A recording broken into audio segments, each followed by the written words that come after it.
non sono arrivati i ristori per l'esproprio dell'area in cui è stato costruito il centro nautico, la parte a mare, e c'è un rimbalzo di responsabilità tra struttura commissariale dei giochi e Comune di Taranto. Chi deve risarcire queste famiglie? E poi oggi 20 maggio siamo alla vigilia del TEF, del Taranto Eco Forum, e avremo con noi, e tornerà a trovarci, Patrick Poggi, ideatore di questa bellissima realtà di Route ETS, e ci racconterà da domani che cosa ci apprestiamo a vivere.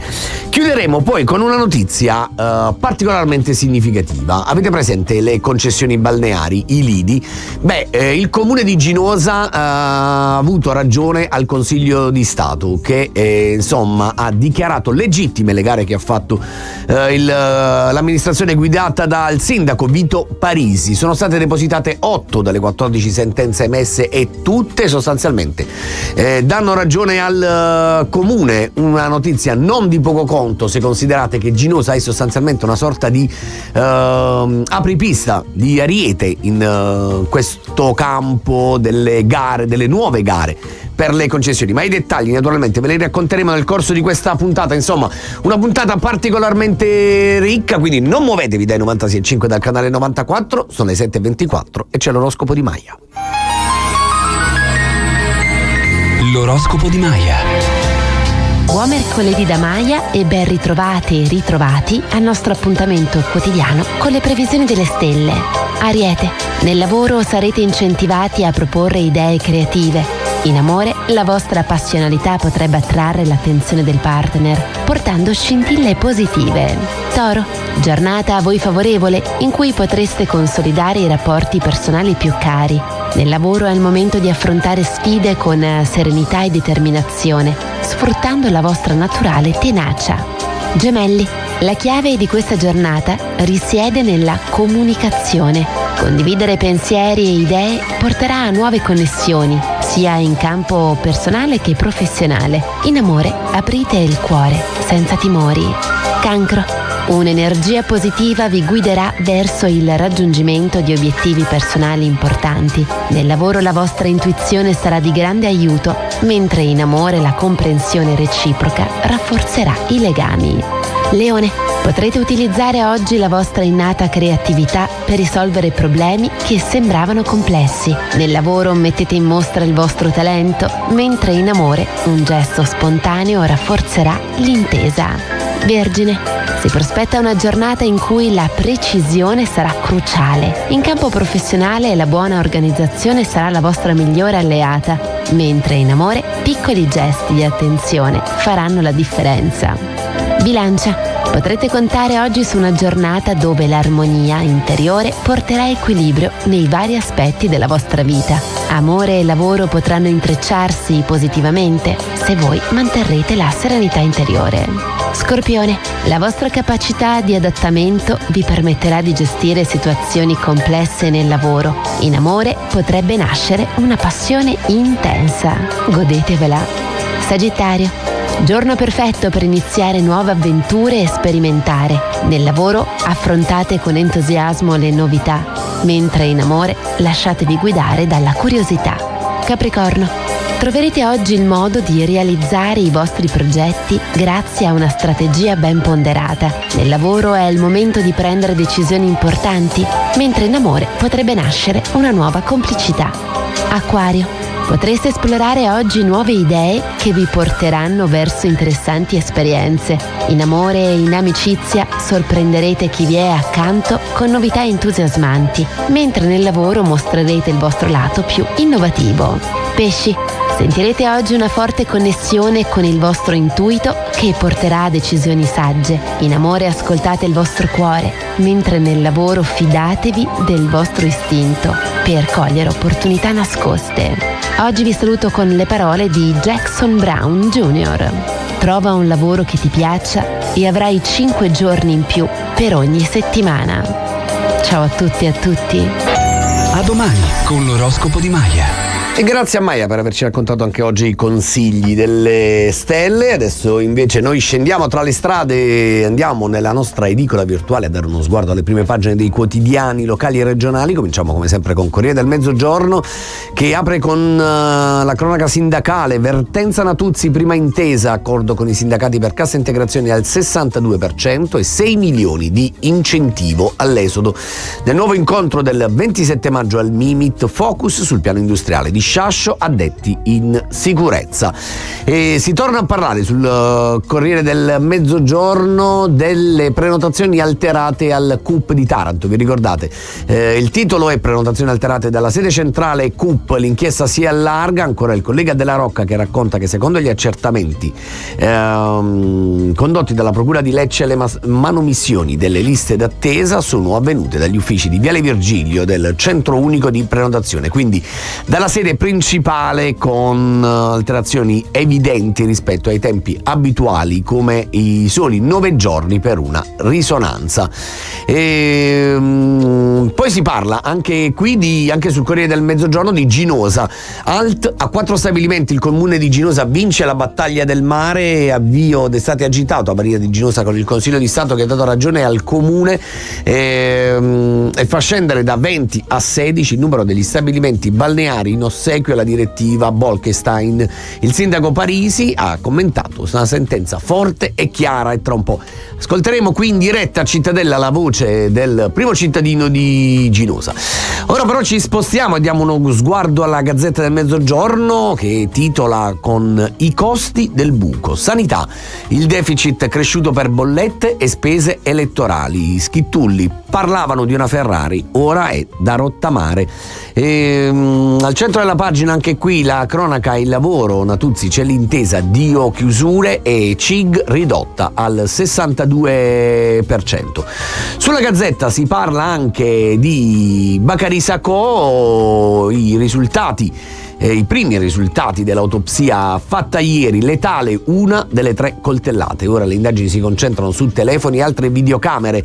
Gli esperti dovranno controllare che i sistemi di videosorveglianza del locale per assicurarsi che fossero realmente non funzionanti. Al centro dell'interesse degli inquirenti c'è il bar Fontana, ma attenzione, quello che emerge dall'autopsia è che purtroppo uno dei colpi è stato fatale e che soprattutto Bacari non sarebbe salvato quando anche i soccorsi fossero arrivati in tempo, ma insomma il resto ve lo raccontiamo tra pochissimo, perché ora sono le 7:31 e c'è per noi la New Hit.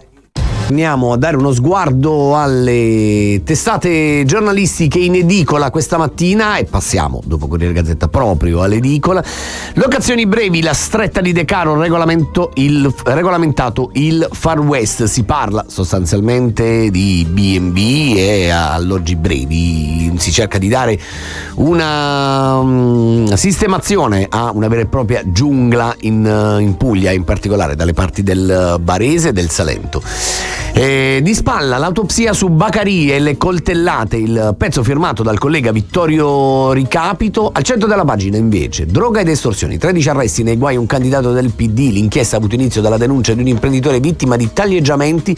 Gli ordini partivano da Panarelli, già in carcere in contatto con i clan di Bari. Il blitz della procura ieri a Conversano, è stato arrestato un candidato del Partito Democratico.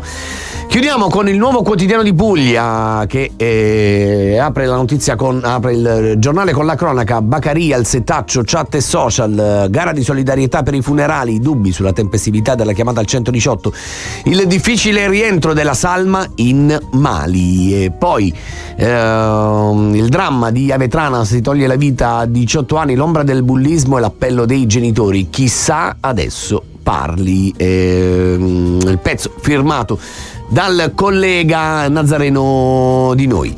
Al centro della pagina Natuzzi, l'intesa dopo la tempesta, cassa e svolta verso il rilancio. Il racconto di Lucia Iaia che parla del tavolo al ministero, ammortizzatori ridotti, ora il piano industriale. Chiudiamo con controerosione e mareggiate, pronti 26 milioni per i comuni, lo stanziamento della Regione Puglia in vista della bella stagione in Italia e soprattutto diciamo dalle nostre parti. Chiudiamo con la Vestas, no ai trasferimenti a Melfi. Firmato l'accordo, nuove soluzioni, e proprio da Vestas ripartiremo con i nostri approfondimenti dopo la musica. Avremo con noi Pasquale Caniglia di FIOM CGIL che ci racconterà i dettagli di questo accordo raggiunto dai sindacati e la Regione Puglia, che sostanzialmente mette al sicuro i lavoratori dell'azienda della provincia di Taranto. Adesso però noi ci fermiamo per un po' di musica e quando torniamo appunto cerchiamo di spiegarvi ogni tanto una buona notizia, anche insomma con la cronaca sindacale delle tante vertenze che sono aperte, ogni tanto qualche risultato si raggiunge e oggi cercheremo di raccontarvi quali sono quelli risultati raggiunti dai sindacati per i lavoratori di Vestas, quindi restate con noi. Siamo tornati in diretta e come annunciato cominciamo i nostri approfondimenti questa mattina. Cominciamo con la cronaca sindacale, con una buona notizia che arriva per i lavoratori della Vestas. La vertenza si chiude con un accordo firmato ieri dalle organizzazioni sindacali nella sede della Presidenza della Regione Puglia, però i dettagli li chiediamo a Pasquale Caniglia di FIOM CGIL Taranto. Buongiorno, ben trovato Caniglia. Buongiorno a voi e grazie per l'invito. Grazie per aver accettato. Allora, come finisce questa storia? Ricordiamo, storia partita dalla decisione di Vestas di trasferire a Melfi la parte logistica, diciamo, i lavoratori che si occupavano del magazzino di Taranto. Mi corregga se sbaglio, Caniglia. Sì, esattamente. Ok, come si è chiusa questa vicenda? Quali sono le offerte che siete riusciti a garantire ai lavoratori? Sì, innanzitutto permetto di ringraziare, perché poi ogni volta che si termina una vertenza fondamentalmente si pensa all'accordo, però si tralascia tutto quello che è il passato, così come dicevi, no? Il fatto che comunque i lavoratori hanno fatto 22 giorni di occupazione, hanno perso comunque quasi un mese di salario per raggiungere questo accordo, quindi è importante comunque sottolineare questo, e in un momento del genere di crisi non è semplice rinunciare a un mese di salario. Detto questo, abbiamo trovato un accordo di sintesi rispetto alla ricollocazione di alcuni lavoratori.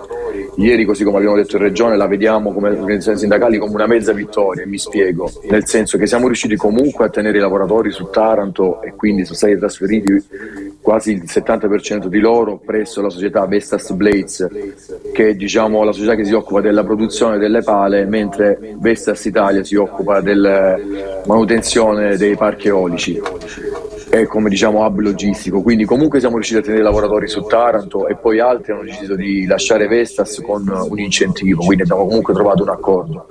Resta il rammarico comunque a parte le organizzazioni sindacali di aver perso comunque un presidio industriale su Taranto, e come ben sa, quando si perde un presidio industriale comunque sì, abbiamo pensato ai lavoratori dei diretti, però c'è comunque intorno un mondo dell'indotto, penso ai servizi di guardiania, penso ai servizi della manutenzione impianti, penso ai servizi dei lavoratori dei lavoratrici delle pulizie, quindi comunque su questo resta il rammarico di aver perso appunto un presidio importante che c'era sul Taranto da oltre 20 anni.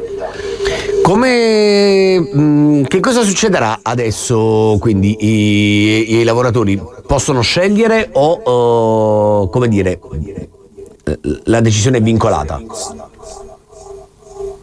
No, assolutamente, è stato tutto fatto su base volontaria. Tra l'altro i lavoratori, già alcuni a partire dal mese di aprile, hanno iniziato a lavorare presso la società Vestas Blades, è tutto esclusivamente su base volontaria, quindi sono i lavoratori che hanno deciso di spostarsi oppure accettare l'incentivo, quindi da questo punto di vista è stato comunque un ottimo risultato raggiunto, quindi nessuno è stato obbligato a prendere una decisione piuttosto che l'altra. Che risposte avete avuto da loro, Caniglia? Erano soddisfatti? Si aspettavano di più? O insomma? No, i lavoratori ovviamente erano, seppur rammaricati di aver lasciato il posto di lavoro, alcuni, ripeto, erano da oltre 20 anni lì in Vestas Italia, il Ludovico Ariosto 2, si sono trasferiti di un centinaio di metri verso la società Vestas Blades che si occupa appunto della produzione della pala. Comunque erano contenti e soddisfatti perché in questo caso, diciamo, mai come in questo caso la lotta paga, nel senso che hanno comunque, ripeto, fatto 22 giorni di occupazione, hanno perso salario, ma poi comunque si sono ritrovati fortunatamente a non essere trasferiti a 200 km da casa, che come avevamo detto fondamentalmente era un licenziamento mascherato, perché trasferirti a 200 km da casa, dove vivi, dove hai la famiglia, dove hai figli che vanno a scuola, fondamentalmente era mettere i lavoratori in condizione di lasciare Taranto. Invece da questo punto di vista, diciamo, siamo stati bravi e sono stati bravi loro con le loro rivendicazioni a comunque rimanere su Taranto, sono stati ricollocati presso Vestas Blaze.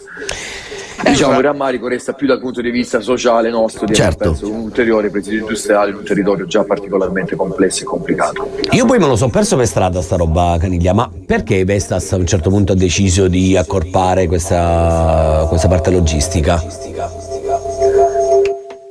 E questo è molto interessante, infatti il problema vero è che non si tratta di, diciamo, un settore in crisi, quindi non c'è l'aspetto, diciamo, semplicemente una riorganizzazione di tutta l'area Med, che comprende anche Spagna, Grecia, Germania, Francia, quindi tutta l'area del Mediterraneo, diciamo, e quindi hanno deciso di accorpare e spostare l'hub logistico per una questione puramente organizzativa presso il service, diciamo, in Basilicata. Quindi questo ovviamente ha creato ancora più rabbia, perché non c'era, ripeto, una situazione di un'azienda in crisi e quindi dovevamo tamponare una situazione in crisi, ma semplicemente una riorganizzazione, un reset, così chiamano loro, dal punto di vista organizzativo.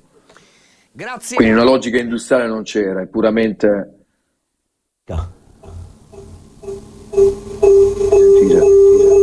Io non lo sento più. Caniglia, c'è ancora? Sì, dicevo, finisca pure il pensiero, io stavo per chiudere perché siamo andati oltre il nostro tempo. No, quindi dicevo, resta comunque il fatto che non c'è una logica, diciamo, industriale, ma semplicemente una riduzione di costi che ovviamente, come in tutti i casi delle multinazionali, il vero prezzo, diciamo, del biglietto, come si dice in questi casi, la pagano poi lavoratrici e lavoratori che purtroppo si vedono perdere soppresso il posto di lavoro. Grazie a Pasquale Caniglia di FIOM CGIL per essere stato con noi, per averci raccontato i dettagli di questa vertenza. Buona giornata e buon lavoro. Grazie a voi. Tra pochissimo invece qui su Cittadella parliamo del ritorno delle circoscrizioni, ve le ricordate? Ci racconterà tutto Fabio Venere, quindi non andate via, c'è un po' di pubblicità. Alle 7.52 il nostro rewind, torniamo invece al presente per parlare di quello che accade nella nostra città e magari uno sguardo al futuro, chissà, forse prossimo, nel quale potremo tornare a vivere, non so se ve le ricordate. Le circoscrizioni, i quartieri di Taranto che un tempo erano istituzionalizzati come Isola Porta Napoli, Borgo, Trecarrara e Battisti, e che poi insomma nel 2005 furono accorpati dall'allora amministrazione Di Bello, e forse torneranno. Ci sta lavorando la Commissione Affari Generali, lo scrive questa mattina sulla Gazzetta Fabio Venere, che è collegato con noi. Buongiorno Fabio, ben trovato. Buongiorno Francesco, buongiorno a chi ci guarda e ascolta in questo momento. Allora Fabio, raccontaci un attimo. Sì, la tua sintesi è giusta. La Commissione Consigliare Affari Generali sta lavorando già da almeno una settimana sui vari passaggi formali da compiere per arrivare sostanzialmente all'obiettivo che tu accennavi poco fa.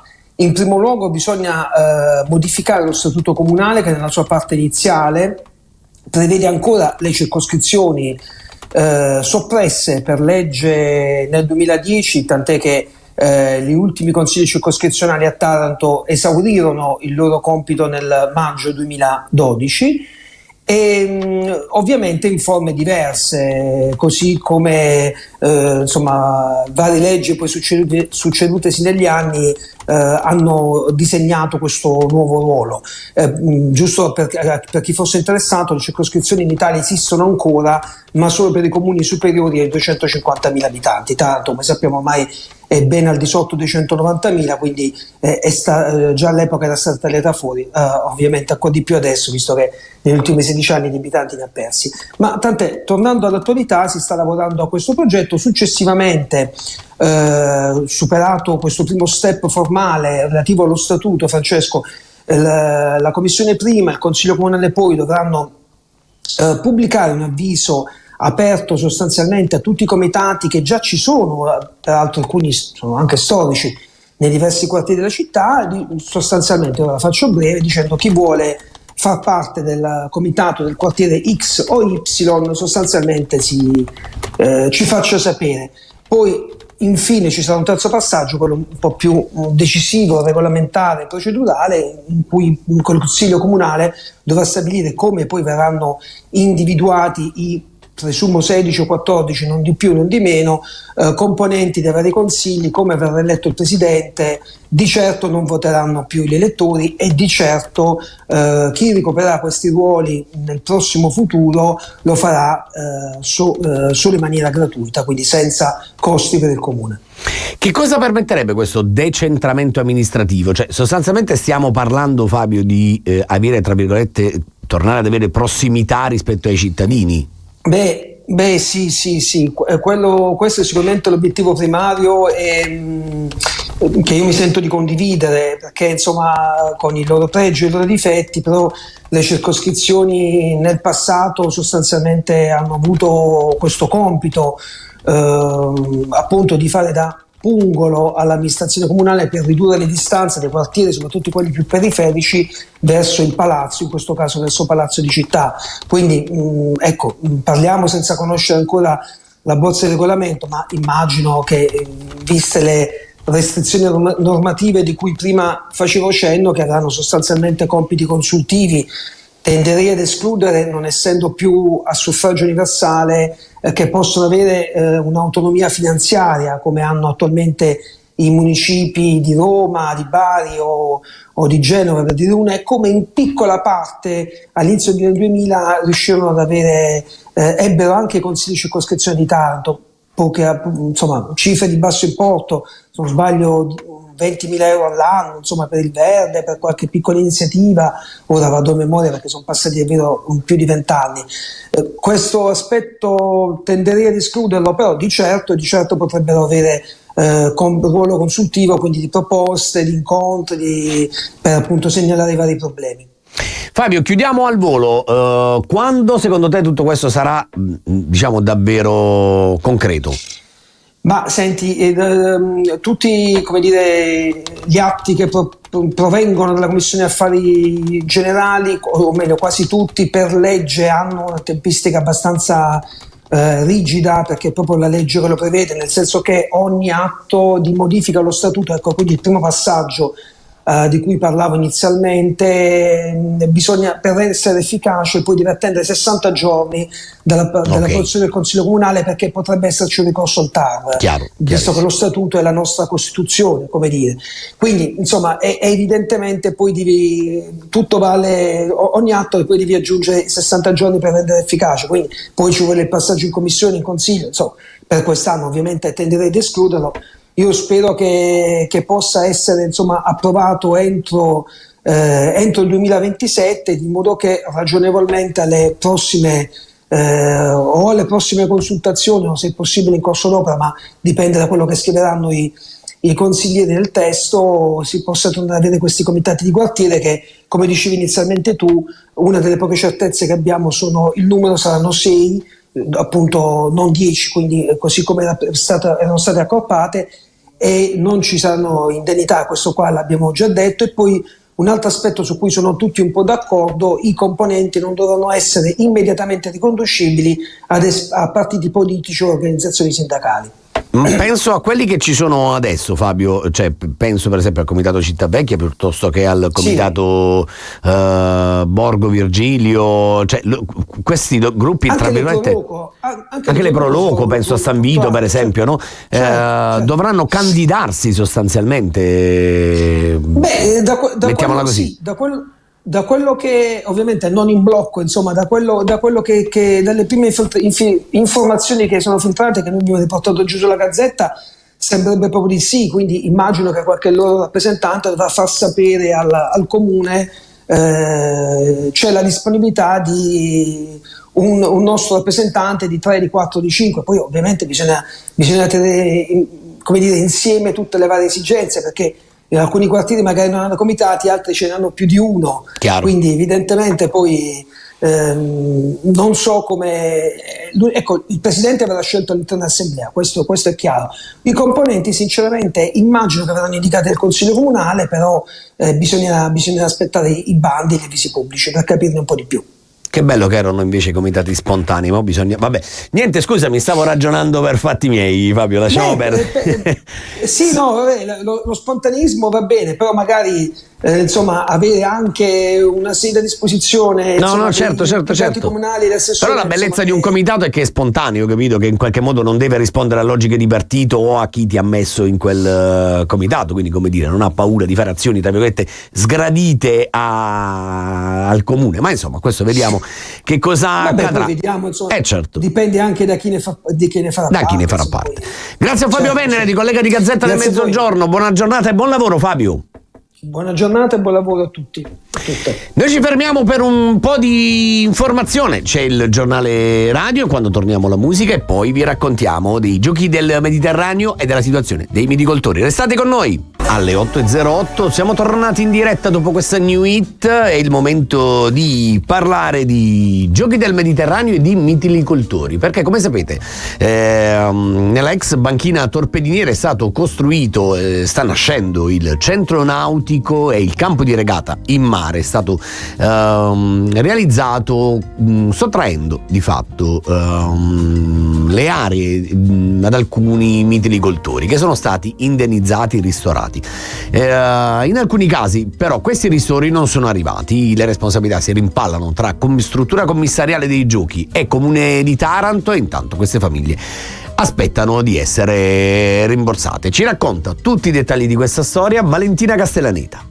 Niente cozze e niente ristori è l'amaro paradosso in cui si trovano 3 aziende di mitilicoltori tarantini finiti in un limbo burocratico per aver fatto spazio allo sport. Per consentire il passaggio del campo di gara delle canoe della zona di Cimino, queste 3 imprese hanno dovuto smantellare completamente i propri impianti. Mesi di duro lavoro per rimuovere pali, reti e i corpi morti sul fondale. Risultato: produzione azzerata per la stagione, massima collaborazione offerta alle istituzioni, ma come ha detto Emilio Palumbo di Coldiretti Pesca, ora hanno i portafogli vuoti. Noi siamo veramente in un limbo dove la burocrazia ci sta in tutti i modi strangolando e non riusciamo a capire ormai più qual è la verità, insomma. Un danno pesante che colpisce in modo mirato questi 3 soli operatori che, oltre ad aver perso il raccolto dell'anno, hanno dovuto sostenere da soli le spese vive per liberare lo specchio d'acqua in tempi record. Sul tavolo c'è un indennizzo complessivo di 30.000 euro, una cifra che coprirebbe appena una minima parte delle perdite reali, ha detto Palumbo, ma che al momento nessuno sembra intenzionato a sbloccare.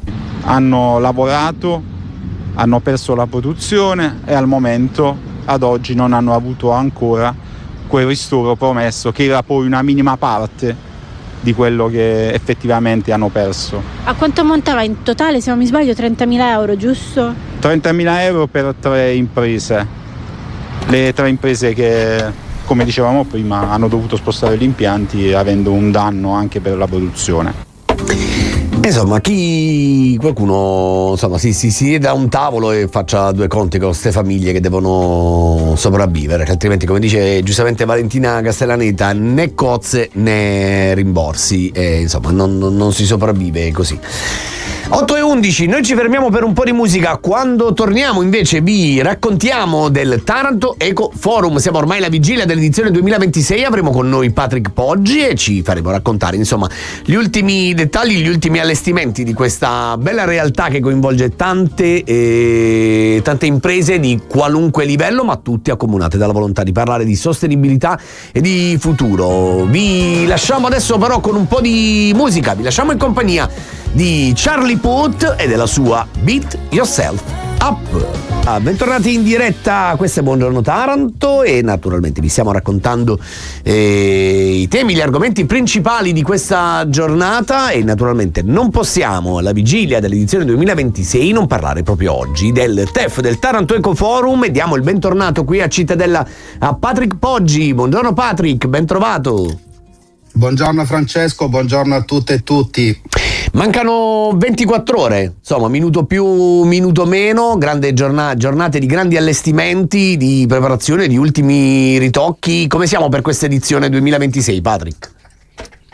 È un'edizione impegnativa perché il forum è cresciuto tantissimo in questi anni, come partecipazione di soggetti, proprio partecipanti, come direzione scientifica, come comitato scientifico, quindi è sempre tutto più grande, insomma.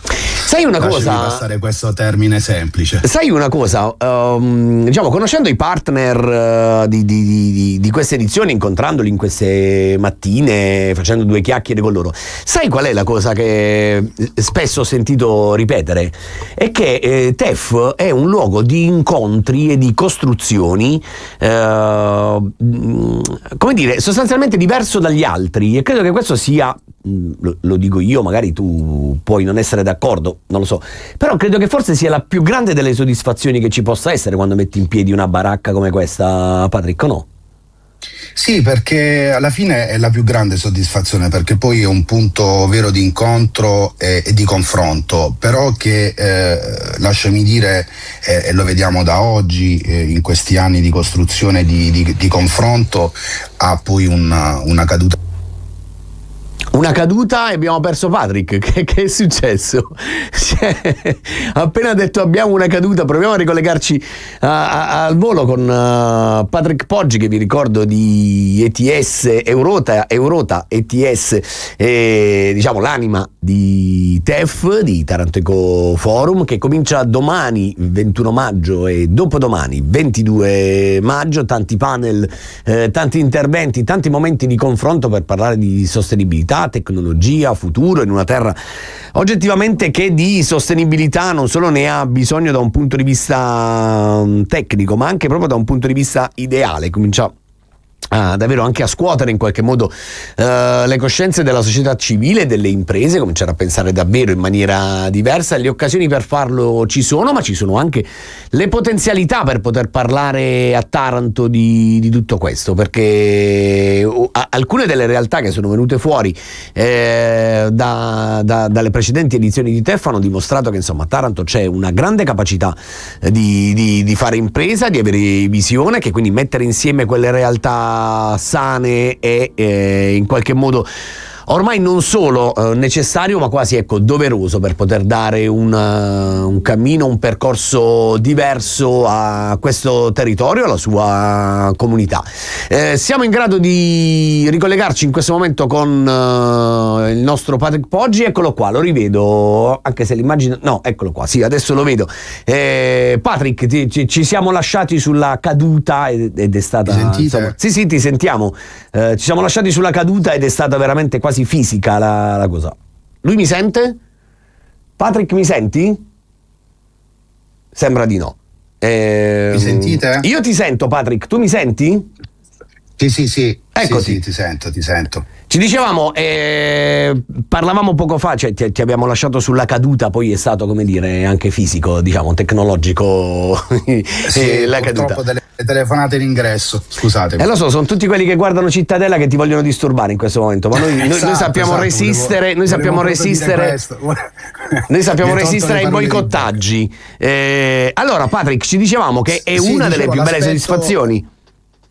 Sì, penso la più grande, perché poi alla fine raccogliamo un valore tangibile da questo confronto, no? Noi non ci dimentichiamo che oggi facciamo un tour, diciamo, di tutte le realtà che in questi anni hanno presentato dei progetti che poi appunto sono diventati tangibili, quindi hanno delle ricadute occupazionali, hanno delle ricadute, degli impatti, diciamo, sui temi di cui ci occupiamo da anni, sulla sostenibilità, sull'innovazione, quindi questo è assolutamente importante da non tralasciare. Quindi è un confronto vero. Io ho sempre detto che TEF non è un evento vetrina, e non lo è. e poi mi leggo, diciamo, in questi giorni alcuni commenti simpatici di alcuni amici sui social, quindi amici di tastiera, di Leoni, dove non riescono neanche, non essendo tra l'altro mai venuti a TEF, non sapendo neanche che cos'è il Taranto Eco Forum, non riescono a capire cosa significa fare incontrare tante realtà, quindi tante aziende che operano a livello globale, quindi con i propri know-how, con delle altissime tecnologie, con le istituzioni, con gli enti di ricerca, con gli advisor internazionali, per creare, diciamo, per invertire il paradigma, che sono percorsi complessi, percorsi lunghi, percorsi difficili, ma che poi devono avere una ricaduta anche a livello sociale. Io anche in alcuni fatti di cronaca che abbiamo vissuto, attraversato in questi giorni nella nostra città, io parto dal presupposto che il lavoro, la dignità al lavoro e dell'ambiente in cui vivi fa scaturire pian piano, si tira dietro pian piano una serie di motivazioni importanti, che sono proprio la possibilità di rifar partire la cultura, di rifar partire il dialogo in questa città, nella nostra comunità, ma come in tantissime comunità. Però c'è bisogno di concretezza.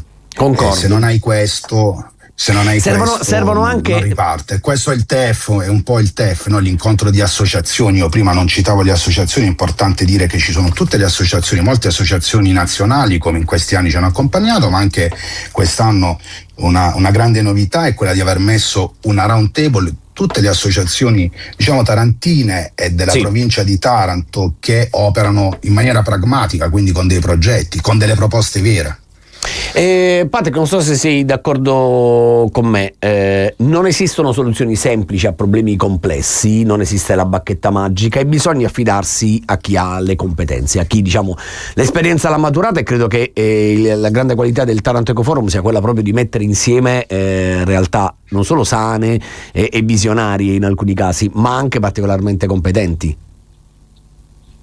Assolutamente sì, ma questo, guarda Francesco, è il percorso del comitato scientifico. Il comitato scientifico in questi anni ha raccolto testimonianze, ha raccolto abstract, contributi in 4 anni da quasi 500 realtà. Quest'anno ha aggregato 120 soggetti, ha avuto 80 contributi differenti, quindi a vario titolo, quindi ripeto, dal mondo delle aziende al mondo pubblico, quindi dal privato al pubblico, passando appunto attraverso gli enti di ricerca e il mondo accademico. Quindi ti affidi per fare un percorso del genere a chi ha le competenze. Certo. E allora non resta che viverlo a questo punto, il TEF 2026. L'appuntamento è per domani alle 21:22. L'orario di inizio dalle 9 alle 19 il primo giorno, il secondo giorno è dalle 9 alle 16:30, 17 circa. E oltre a Patrick Poggi, diciamo, ad aprire i saluti di benvenuto, ci saranno anche Vito Felice Uricchio, coordinatore del Comitato Tecnico Scientifico del TEF, oltre che ovviamente commissario straordinario per le bonifiche, poi Paolo Pardolesi, Michelangelo Di Luozzo, insomma ci sono una serie di realtà da scoprire e magari anche in qualche modo da sostenere. Grazie a Patrick Poggi, in bocca al lupo per questa nuova edizione, ci vediamo domani. Viva il lupo Francesco, grazie a voi. Buon lavoro. Noi ci fermiamo per qualche minuto di musica. Quando torniamo invece vi raccontiamo gli ultimi aggiornamenti di cronaca, torniamo a parlare del delitto Baccarì. Restate con noi.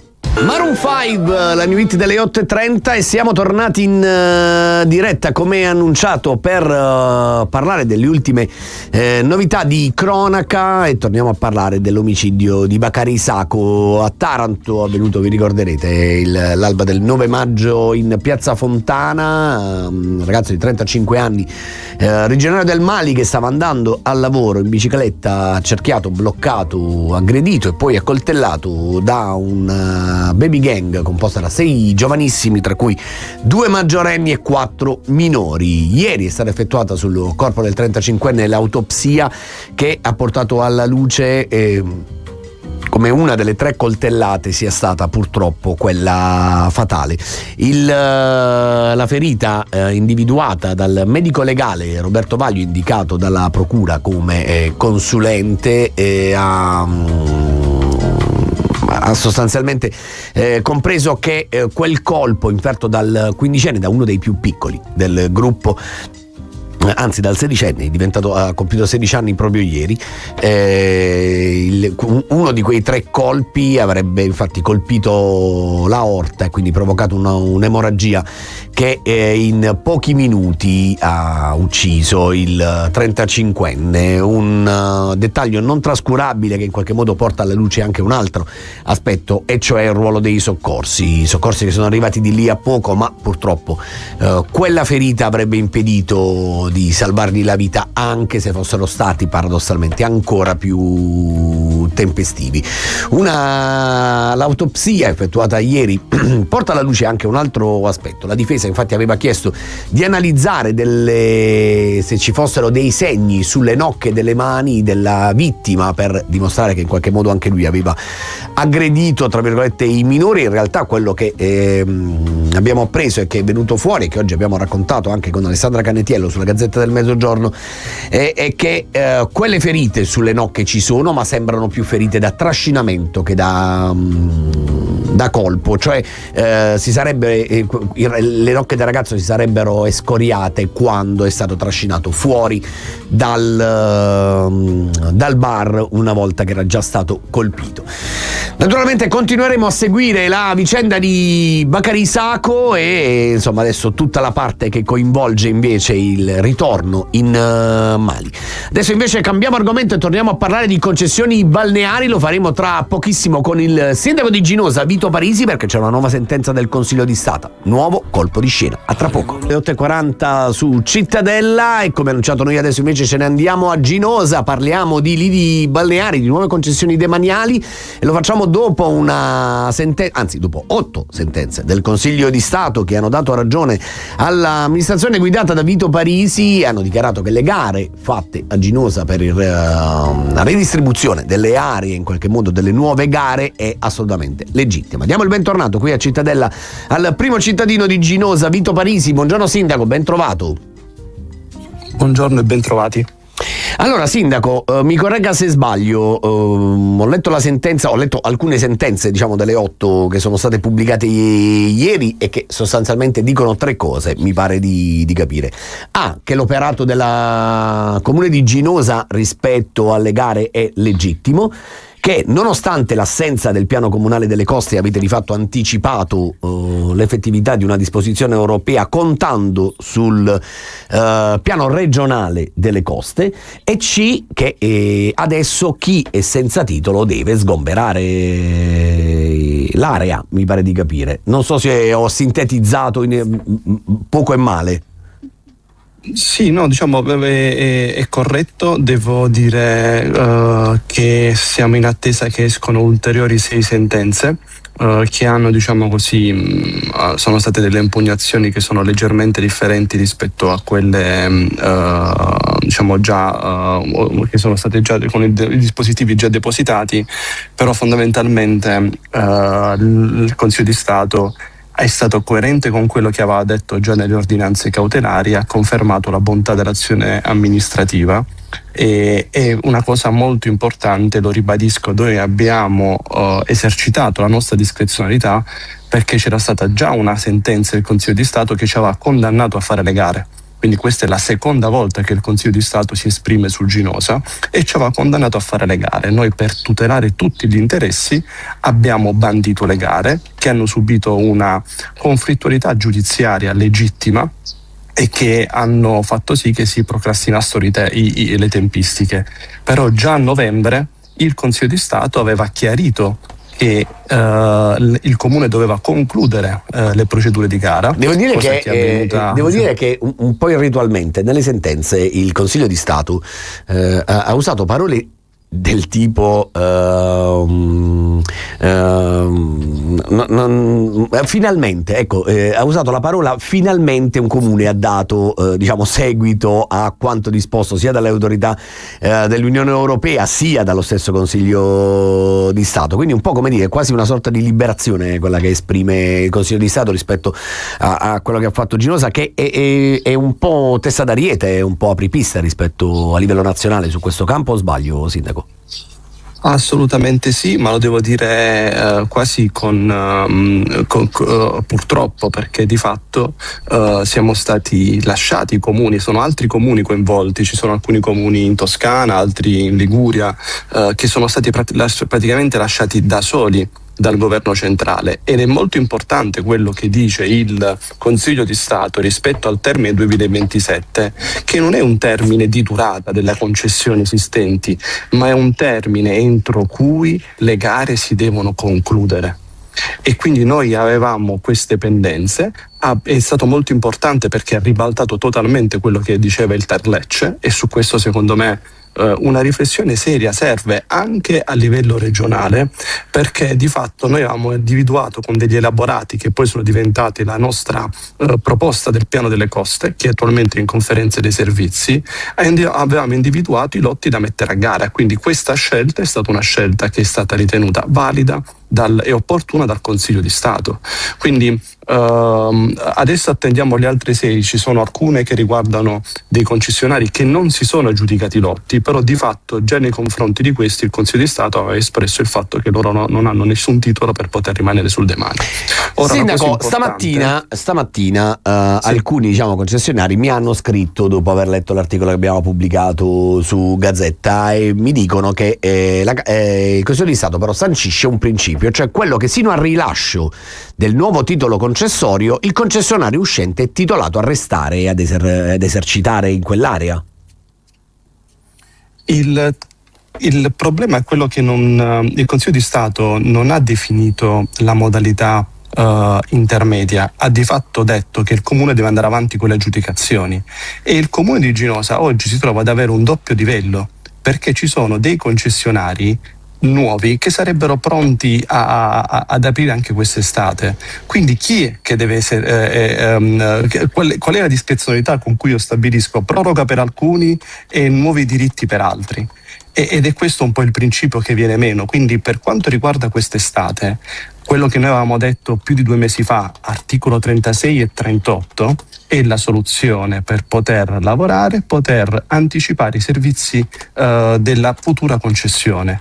Purtroppo per altri non c'è la possibilità di poterlo fare, e da questo punto di vista ieri ho avuto un incontro in provincia.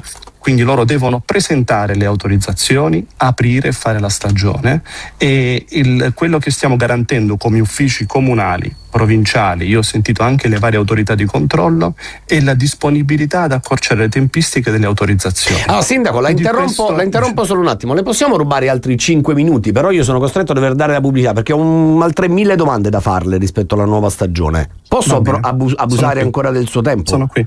Benissimo. Sì, e allora, sono qui, non andate via, c'è ancora il sindaco Vito Parisi con noi che ci racconterà un po' la nuova estate a questo punto a Ginosa per lui. Adesso però c'è un po' di pubblicità. Fornaciari alle 8.53, grande pezzacchione, quello scelto da Gisberto Nicoletti come rewind. Adesso invece noi torniamo al presente, ce ne torniamo a Ginosa. Stiamo chiacchierando col sindaco di Ginosa dopo le sentenze del Consiglio di Stato che hanno dato ragione all'ente civico a proposito delle gare indette per le nuove concessioni balneari. Sindaco Parisi, allora ci siamo lasciati che avevo 1,5 milioni di domande da farle. Noi abbiamo cercato di spiegare sostanzialmente quello che hanno detto i giudici del massimo organo amministrativo italiano, il Consiglio di Stato, però ecco, quello che le chiedo adesso è l'estate 2026 a Ginosa come sarà? Cioè, quanti lidi avremo? Quali saranno? Se ci saranno quelli dell'anno scorso? Cioè, dal punto di vista, reale, concreto, che cosa ci troveremo davanti? Quello che ci troveremo davanti è la possibilità che è stata data ai concessionari che si trovano hanno un progetto presentato, quindi sono in conferenza dei servizi, ma hanno le strutture che avrebbero dovuto smontare, ma che non hanno smontato, e possono utilizzare quelle strutture precedenti per poter realizzare dei servizi quali bagno, bar, nursery, quello che serve per poter lavorare. Quindi il mio ufficio ha già autorizzato a chi ha questa condizione di poter utilizzare quei servizi e poter smontare quelle strutture che devono essere già smontate. Noi siamo stati molto cauti no? E utilizzo un termine, diciamo così, che rende l'idea di una responsabilità che si è assunta il mio ufficio rispetto a delle demolizioni che dovevano avvenire e che non sono avvenute. Ora, per poter permettere l'estate 2026, li autorizziamo, attraverso quello che prevede il codice della navigazione, ad utilizzare quei servizi, poter lavorare e impegnarsi a smontare quelle strutture dopo la stagione balneare. La paura, sindaco, è che diciamo uno arrivi quest'estate a Ginosa e trova solo spiagge libere o spiagge libere con servizi, cioè, i lidi ci sono? Ci sono e ci saranno. Non ci saranno tutti i lidi dell'anno scorso perché ci sono delle concessioni che sono state ridimensionate sulla base dei nuovi progetti, sì, e ci sono dei lidi che non si sono aggiudicate le nuove gare per una scelta imprenditoriale o perché non hanno perso un requisito per poter partecipare alle gare. Questo è quello che è stato chiarito anche dal Consiglio di Stato. Adesso aspettiamo l'esito di queste sentenze, però già rispetto a questo il Consiglio di Stato aveva già espresso rispetto a queste 4 ex concessioni qual era la situazione. Ora, secondo me, il tema è che si è prestato il fianco alla politica, che sta soffiando sulla paura dei concessionari e dei turisti, e di fatto si sta danneggiando l'immagine di un territorio. Quindi io sono disponibile a fare qualsiasi tipo di incontro, di confronto e tutto quello che serve, però in questo momento serve fare quello che ci eravamo detti tanto tempo fa: presentare le autorizzazioni, la provincia a fare in modo di poter rilasciare il tutto nel più breve tempo possibile. Noi come comune stiamo facendo tutto quello che serve per il salvataggio a mare nelle spiagge libere, il tema dell'accessibilità, il tema della pulizia, però oggi è finito il momento della ulteriore polemica. Poi uno è libero di fare quello che vuole, figuriamoci, però deve fare una scelta e lo deve comunicare al comune. Noi per conto nostro abbiamo autorizzato chi aveva queste condizioni a poter rimanere sul litorale. Grazie al sindaco di Ginosa, Vito Parisi, per essere stato con noi. Grazie davvero per averci commentato la decisione del Consiglio di Stato. Come ha detto, aspettiamo le altre 6 sentenze e naturalmente noi continueremo a raccontare questa vicenda. Grazie davvero, sindaco, buona giornata e buon lavoro. Buona giornata, grazie. Noi ci fermiamo, è arrivato il momento di salutarsi, non ci resta che ricordarvi che potete inviare le vostre segnalazioni all'indirizzo mail segnalazioni@cittadelatv.it e attraverso il nostro WhatsApp 339 680 6868. Mi raccomando, corredate di video, foto, audio, tutto quello che serve per inquadrare la situazione e farci comprendere la problematica, e poi ovviamente sarà la nostra redazione a verificare, a valutare il da farsi. Vi ricordo il nostro TG alle 14 sul canale 94 del digitale terrestre. A me non resta che ringraziare Gisberto Nicoletti per aver guidato la parte tecnica e darvi appuntamento domani dalle 7 alle 9 con Buongiorno Taranto, e mi raccomando, divertitevi.